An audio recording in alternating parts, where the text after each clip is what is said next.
Promoter আর রুমার সব চক্রান্ত থেকে ছুটিকে বাঁচাতে এবার অগ্নিসাক্ষী করে রুমাকেই বিয়ে করলো ইন্দ্র।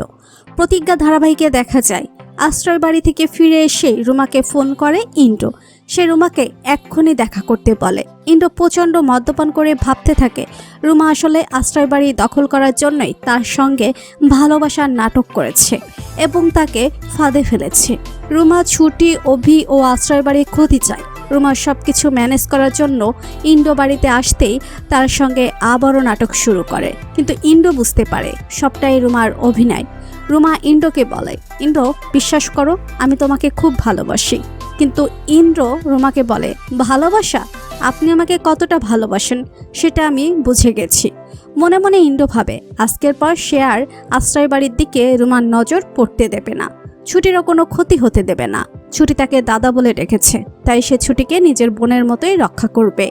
রুমার চক্রান্ত থেকে ছুটি ও আশ্রয় বাড়িকে সে নিজেই বাঁচাবে। অন্যদিকে রুমা আবারও ইন্দ্রকে বলে, ইন্দ্র আমি তোমাকে ভালোবাসি, এটা সত্যি, তুমি বলো কিভাবে আমাকে সেটা প্রমাণ দিতে হবে। তখন ইন্দ্র রুমাকে বলে, বিয়ে, আমাকে বিয়ে করতে হবে। আমরা তো একে অপরকে ভালোবাসি, তাই না? তাহলে বিয়ে করব না কেন? আমরা আজই এক্ষুনি বিয়ে করব। একথা শুনে চমকে যায় রুমা, মনে মনে ভাবে, এ রে, বিয়ে?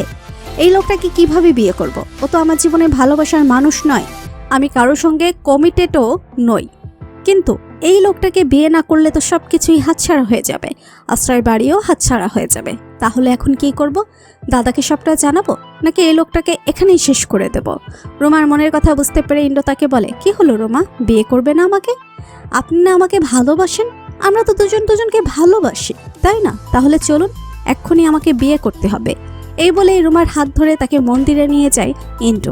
এবার অগ্নিসাক্ষী করে রুমাকে বিয়ে করে প্রমোটার ও রুমার সব চক্রান্তের জাল ছিন্ন করার পথে এগিয়ে যায় ইন্দ্র। তো বন্ধুরা, তোমরা কি এটাই চেয়েছিলে, রুমার চক্রান্ত বুঝিয়ে তাকে উচিত শিক্ষা দিক ইন্দ্র? তাহলে কমেন্ট করে জানাতে ভুলবে না। ভিডিওটি ভালো লাগলে লাইক, কমেন্ট ও শেয়ার করুন। আর আমাদের চ্যানেলে নতুন হয়ে থাকলে অবশ্যই চ্যানেলটি সাবস্ক্রাইব করে রাখুন, যাতে নতুন সব আপডেট সবার আগে পৌঁছে যায় আপনাদের কাছে। ধন্যবাদ সবাইকে।